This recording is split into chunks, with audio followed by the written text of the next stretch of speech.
नमस्कार, जय हिंद दोस्तों। मेरा नाम है मोहित और आप देख रहे हो the Mohit circuit YouTube channel. दोस्तों, आज की इस वीडियो में आपका स्वागत है और मैं आपके लिए ब्लड से रिलेटेड टॉपिक लेकर आया हूं, जिसको मैं बहुत ही अच्छे तरीके से आपको समझाऊंगा। चाहे आप किसी भी गवर्नमेंट एग्जाम की तैयारी कर रहे हो, चाहे मतलब रेलवे हो, ग्रुप डी हो, एनटीपीसी हो, चाहे आप किसी भी गवर्नमेंट एग्जाम की तैयारी कर रहे हो, ये आपके लिए बहुत ही इंपॉर्टेंट है। तो चलिए शुरू करते हैं। सबसे पहले इसका परिचय देख लेते हैं। यानी रक्त यानी ब्लड मानव शरीर या अन्य पशुओं में बहने वाला एक अत्यंत महत्वपूर्ण पदार्थ है, जो कोशिकाओं तक ऑक्सीजन और आवश्यक पोषक तत्व पहुंचाता है। महत्वपूर्ण तथ्य देखते हैं। यानी रक्त को एक तरल संयोजी ऊतक कहा जाता है।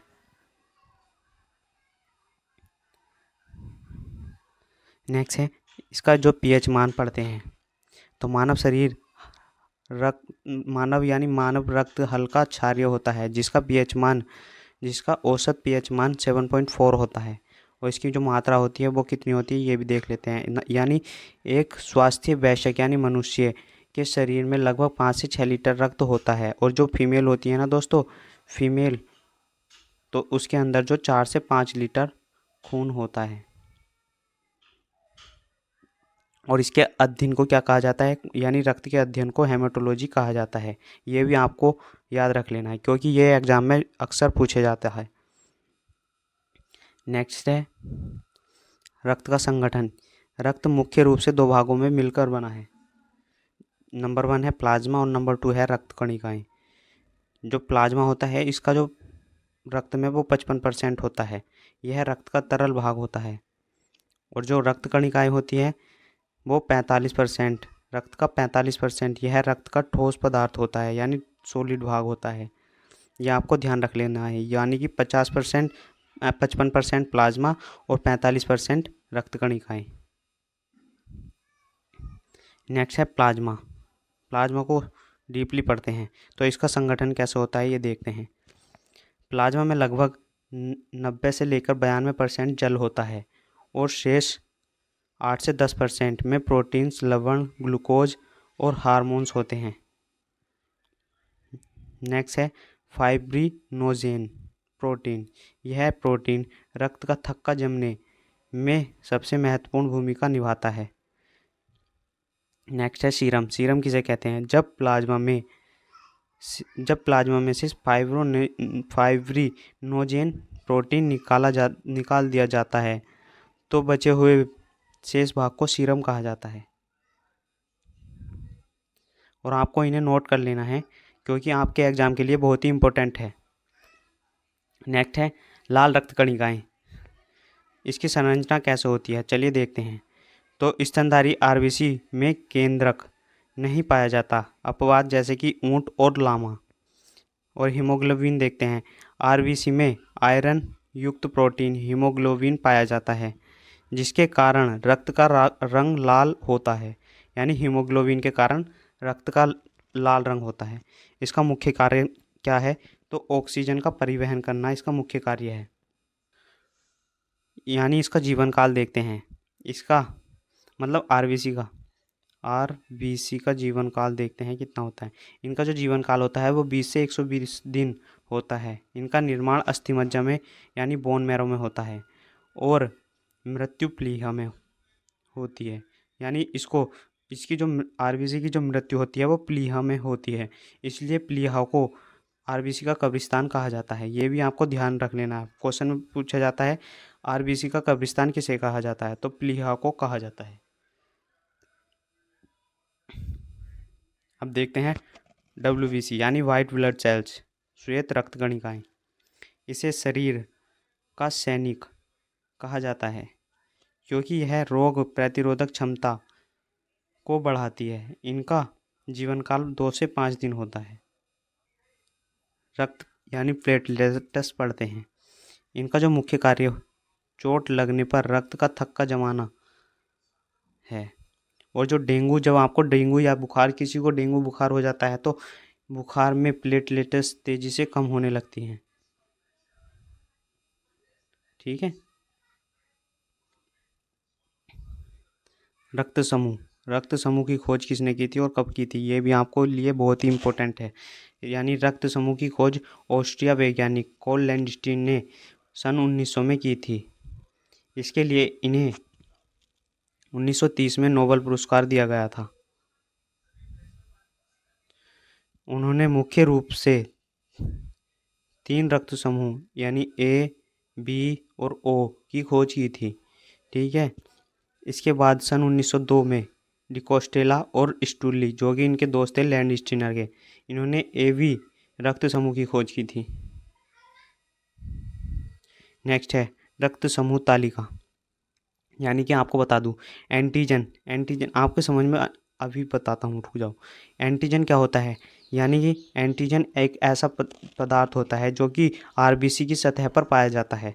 जैसे कि ए एंटीजन, तो ए एंटीजन का शेप कैसा होता है? ये गोल होता है और नीचे ऐसा थोड़ा सा, मतलब आपको डीपली समझाता हूँ।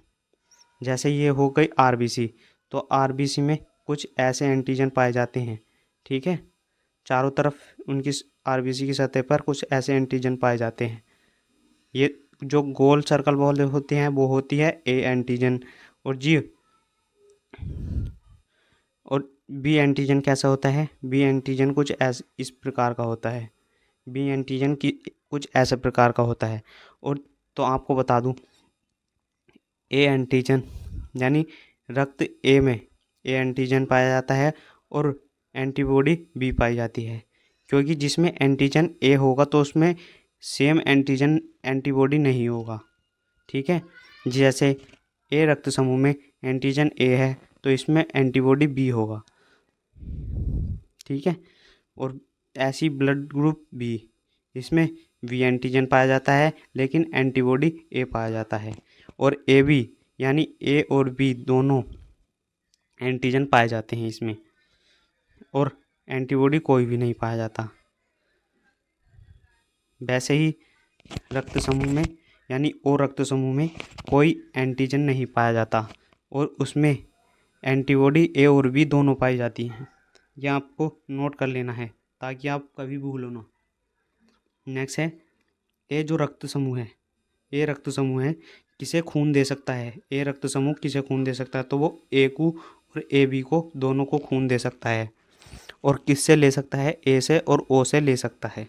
ठीक है, और ब्लड ग्रुप बी है तो बी और ए बी दोनों को खून दे सकता है, लेकिन ले केवल बी और ओ से सकता है। ठीक है, ए बी जो खून है, ए बी ब्लड ग्रुप जो है वो ए बी को खून दे सकता है और वो सर्वग्राही है, तो इसलिए वो हर किसी से खून ले सकता है। ठीक है दोस्तों, ओ जो है वो हर ब्लड ग्रुप को यानी सभी को खून दे सकता है लेकिन केवल ओ से ले सकता है। तो आपको यह अच्छा समझ में आया होगा, आशा करता हूँ। तो सर्वग्राही ए बी पॉजिटिव और सर्वदाता ओ नेगेटिव, ये आपको क्लियरली दिख रहा होगा। नेक्स्ट है रक्त के प्रमुख कार्य एवं बीमारियां। तापमान नियंत्रण, शरीर के तापमान को स्थिर यानी 37 डिग्री सेल्सियस या 98 डिग्री 6 फ़ारेनहाइट बनाए रखना है। एनीमिया रोग कैसे होता है ये आपको बता देता हूँ। शरीर में हीमोग्लोबिन या आरबीसी की कमी के कारण यह रोग होता है, जिसे आयरन की कमी भी कहते हैं। एनीमिया रोग हीमोग्लोबिन की कमी से होता है। और जो ल्यूकेमिया, इसे ब्लड कैंसर कहा जाता है। इसमें डब्ल्यूबीसी की संख्या असामान्य रूप से बढ़ जाती है। तो यह आपको अच्छे से समझ में आया होगा। नेक्स्ट है हीमोफीलिया। यह एक आनुवंशिक बीमारी है जिसमें रक्त का थक्का नहीं जमता। नेक्स्ट है अब कर लेते हैं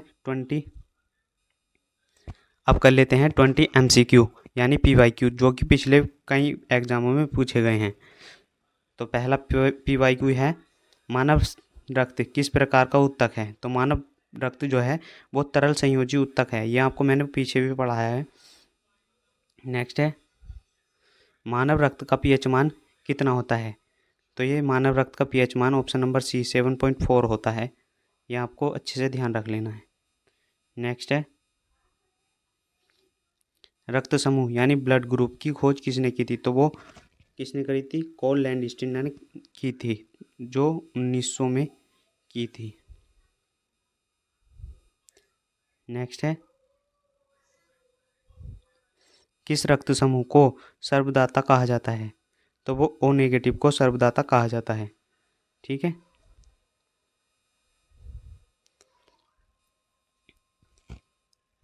नेक्स्ट क्वेश्चन है, किस रक्त समूह को सर्वग्राही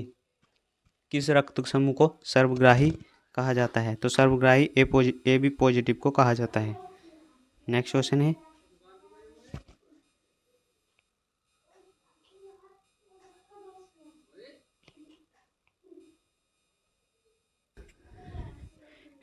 है, लाल रक्त कणिकाएं का निर्माण वयस्क मानव शरीर में कहाँ होता है?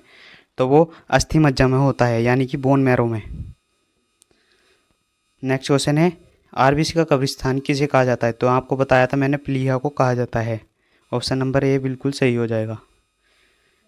नेक्स्ट क्वेश्चन है, रक्त का लाल रंग किस प्रोटीन की उपस्थिति के कारण होता है? तो वो हीमोग्लोबिन के कारण होता है। ऑप्शन नंबर सी बिल्कुल सही हो जाएगा। नेक्स्ट क्वेश्चन है, हीमोग्लोबिन में कौन सा धातु तत्व पाया जाता है? तो वो आयरन पाया जाता है। ऑप्शन नंबर बी बिल्कुल सही हो जाएगा। और आपको वीडियो कैसी लगी कमेंट सेक्शन में बताना। 10वां प्रश्न है, मानव शरीर में रक्त का थक्का जमाने में कौन सा विटामिन मदद करता है? तो वो विटामिन के मदद करता है। यह आपको मैंने विटामिन के चैप्टर में बताया था। मतलब अगर आपको विटामिन की वीडियो देखनी है तो वो मेरे चैनल पर अवेलेबल है, वो आपको ध्यान से देख लेनी है। नेक्स्ट क्वेश्चन है, रक्त का थक्का जमाने में कौन सा रक्त कोशिकाएं अनिवार्य हैं? तो वो है प्लेटलेट्स, यानी कि ऑप्शन नंबर सी बिल्कुल सही हो जाएगा। इसमें थोड़ी सी गड़बड़ी कर दी है टाइपर ने, तो वो है प्लेटलेट्स।